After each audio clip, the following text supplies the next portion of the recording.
नमस्कार दोस्तों, आज मैं बताता हूँ कि आपका जैसा लोड जो है, आपका जैसे 63 एम्पीयर से ज़्यादा है तो आप क्या लगाएं। दोस्तों, आपने देखा होगा कि 63 एम्पीयर तक टीपीएन आते हैं, 100 एम्पीयर भी आता है। लेकिन दोस्तों, आपको 63 एम्पीयर से अगर ऊपर ज़्यादा लोड है, यहाँ देखो ये यहाँ 70 एम्पीयर लोड है इस हाउस में। ठीक है, ये बंगला है ये। ठीक है, ये और इसमें देखो मैंने क्या लगाया, एल&टी कंपनी का 100 एम्पीयर का MCCB लगाया। MCCB का खासियत ये है दोस्तों, ये तीनों टर्मिनल के बीच में क्या होता है, बैकलाइट सर्किट लगी होती है। कभी कोई कारणवश एक फेस में अगर ज़्यादा लोड पड़ रही है तो दूसरा टर्मिनल को जलाती नहीं है। ठीक है दोस्तों, ये इसकी खासियत है। और TPN में क्या होता है दोस्तों, ये वो फॉल्ट आती है, अगर एक ज़्यादा लोड पड़ी थोड़ा बहुत तो टर्मिनल जल के दूसरे को भी जला देती है। ठीक है, ये देखते हैं। उसके बाद यहाँ इस पैनल में क्या क्या सेटअप है उसके बारे में बताता हूँ, और ये रोटरी स्विच के बेनिफिट बताता हूँ कि क्यों लगाना चाहिए, इसके क्या क्या फ़ायदा है। ठीक है, मैनुअल वाली है। और देखो सबसे पहले ये देखो दोस्तों, ये मीटर बॉक्स है। ठीक है, मीटर बॉक्स से यहाँ से आउटपुट 10 mm की कॉपर आई है, 4 वायर देखो, RYB और एक न्यूट्रल। न्यूट्रल तो डायरेक्ट मैंने बस बार में दिया दोस्तों, यहाँ उसका कोई कटअप नहीं दिया, क्योंकि न्यूट्रल कटअप नहीं होना चाहिए। ठीक है, उसके बाद ये MCCB से आउटपुट मैंने दिया बस बार में। ठीक है, बस बार से क्या दिया दोस्तों, आउटपुट ये रोटरी स्विच में दिया, 3 फेस का रोटरी स्विच। और बस बार से मैंने MCB में दिया है ये AC के लिए, जो 25 एम्पियर दिखे, 1 2 3 4 5 6 7 AC है दोस्तों। इसको एक फेस में 2 AC ऐसे दो दो करके डिवाइड करके इनको तीनों फेस बराबर डिवाइड कर दिया है। देखो येलो कलर की जो वायर है बस बार से डायरेक्ट इसमें आएंगी। ठीक है, तो बस बार से मैंने 2 सप्लाई लिया है, एक AC को डायरेक्ट दिया गया है और बस बार से रोटरी स्विच से कन्वर्ट हो के जो आउटपुट जो वायर आ रही है दोस्तों, ये देखो ये पूरा लाइट लोड में लूपिंग है, जैसे गीजर है। AC छोड़ के दोस्तों बाकी टोटल लाइट लोड इसमें रोटरी से साथ कनेक्टेड है। ठीक है दोस्तों, और इसी में देखो ये पैनल आर्डर से बनी है दोस्तों, जो कि इसका प्राइस जो है 6000 की लगभग बनाने को लगी है। और इसका जो साइज़ है ये 2 बाई 2.5 का पैनल है, और डीप है 8 इंच डीप है इसकी। ठीक है, और इसी में पैनल स्टार्टर को भी इसी में सेटअप कर दिया है मैंने। ठीक है, तो अब देखते हैं इसको आगे का।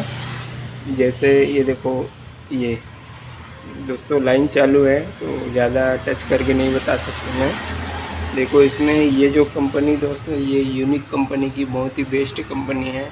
आप मार्केट में जो रेडीमेड लेंगे उसमें, ये देखो इसमें जो लगी है दोस्तों, ये देखो इसमें चीनी का यूज़ किया गया है। देखो ये, ठीक है, चीनी का है, जो कि कितना भी अगर लोड आप इसमें डालोगे, मतलब 63 एम्पीयर है, मतलब 63 एम्पीयर तक एक्चुअल लोड ये ले सकती है। ठीक है दोस्तों, और मार्केट में आपको प्लास्टिक के मिलेगी, वो क्या होती है दोस्तों, एक ही में अगर लोड ज़्यादा हो तो पिघल के दूसरे टर्मिनल को जला के शॉर्ट सर्किट हो जाती है। ठीक है, तो आइए इसका कनेक्शन कैसे करते हैं उनके बारे में मैं आपको बताता हूँ।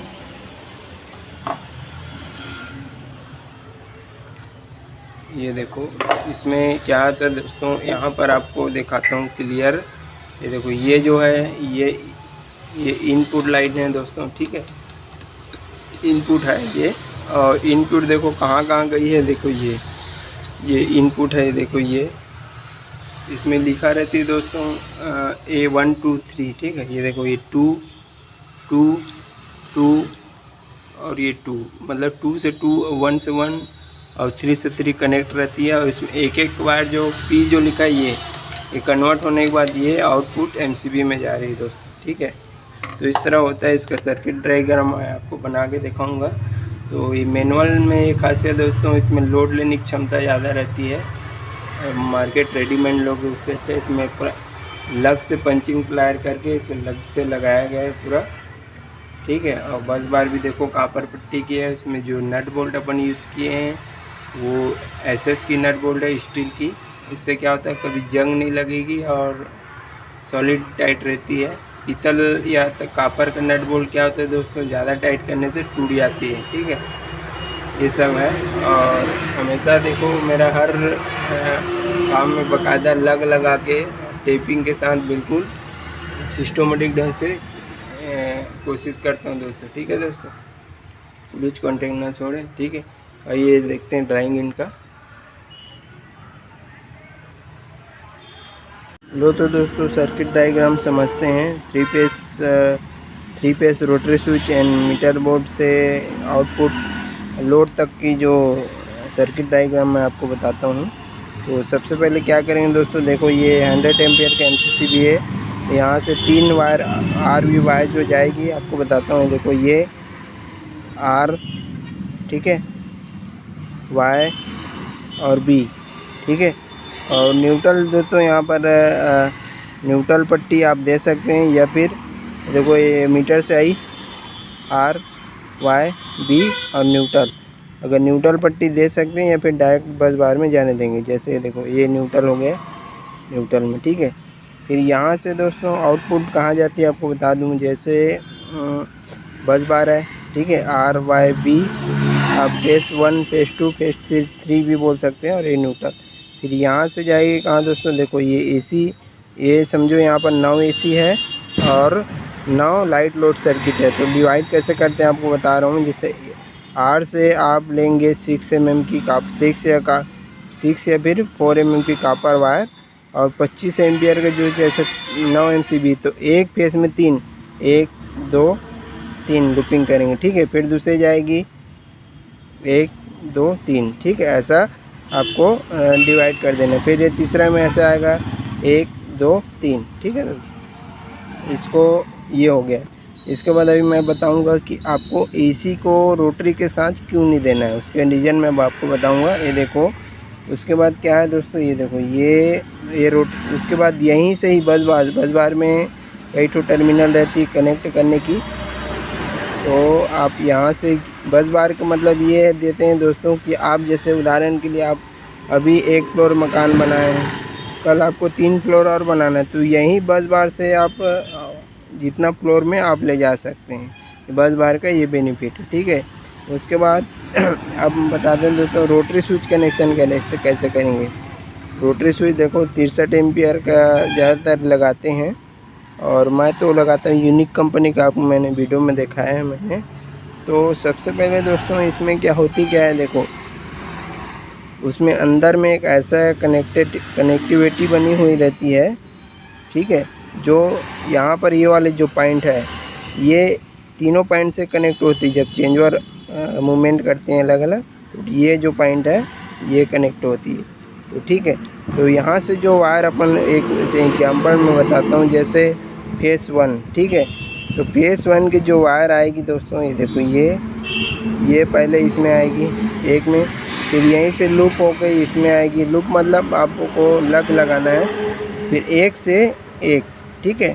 फिर दूसरा नंबर आई दोस्तों, ये देखो ये दूसरा नंबर आई, ये 2 से 2, फिर 2 से 2 नंबर, ऐसा करके इसको पूरा लूप करना है। उसके बाद फिर तीसरा नंबर ये आ गए दोस्तों, ये आए 3, ठीक है, 3 से 3 और 3 से 3, ये सर्किट कंप्लीट हो गया। RVY इसमें न्यूट्रल नहीं आती, ओनली फेस ही रनिंग होती है दोस्तों, ठीक है। इसके बाद आप करेंगे क्या, यहाँ से आपके आउटपुट MCB में देना है। MCB मतलब लाइट लोड वगैरह की, लाइट लोड, गीजर, AC छोड़ के बाकी सबको। तो क्या करेंगे दोस्तों, ये देखो ये एक वायर जो आएगी, ये P अलग दिखा रहता है, उसका अलग टर्मिनल आपको समझ में आ जाएगी। तो इसमें क्या होगा दोस्तों, जैसे अपना 9 MCB है, तो एक वायर में 4 या 6 लेंगे जो 3 MCB कनेक्ट करेंगे, ये ठीक है। उसके बाद फिर दूसरा आउटपुट लेंगे, फिर ये तीनों कनेक्ट करेंगे, फिर तीसरा आउटपुट लेंगे, फिर ये तीनों कनेक्ट करेंगे, ये हो गई। उसके बाद दोस्तों अपने को बस बार से 3 वायर लेना है 1 mm की, R, Y, B और न्यूट्रल 4 लेना है दोस्तों। तो जैसे सीरियल बाई है उसी तरह इनको भी कनेक्ट कर देना है, 1 2 3, और न्यूट्रल लूपिंग होगी इसके साथ, ठीक है। इसमें 2 टर्मिनल रहती है, ये हो गया।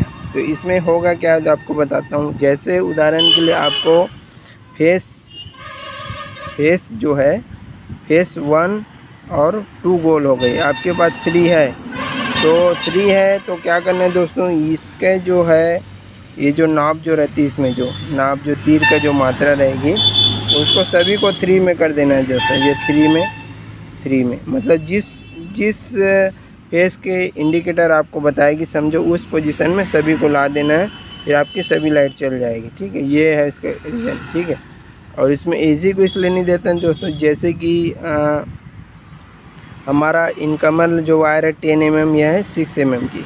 अगर 6 mm में अगर एक ही फेस में सभी चलाएंगे तो एक ही वायर में लोड पड़ेगी, और उस तरह क्या होगा, ये एक टर्मिनल के MCC भी हो या फिर TPN जल जाएगी और दूसरे को भी जलाएगी, शॉर्ट सर्किट हो जाएगी, या वायर में लोड पड़ेगी, या फिर ये यहाँ पर देखो ये टर्मिनल है, ये यहाँ पर जल जाएगी। इसलिए एक आध AC को देना है। जैसे आपका 9 AC लगा तो एक AC दे सकते हो, सभी को नहीं देना है। ठीक है, ये आपको ध्यान रखना है दोस्तों। ठीक है दोस्तों, अगर वीडियो अच्छा लगे लाइक शेयर कमेंट सब्सक्राइब करें। धन्यवाद। बेल आइकन को ज़रूर दबाएं।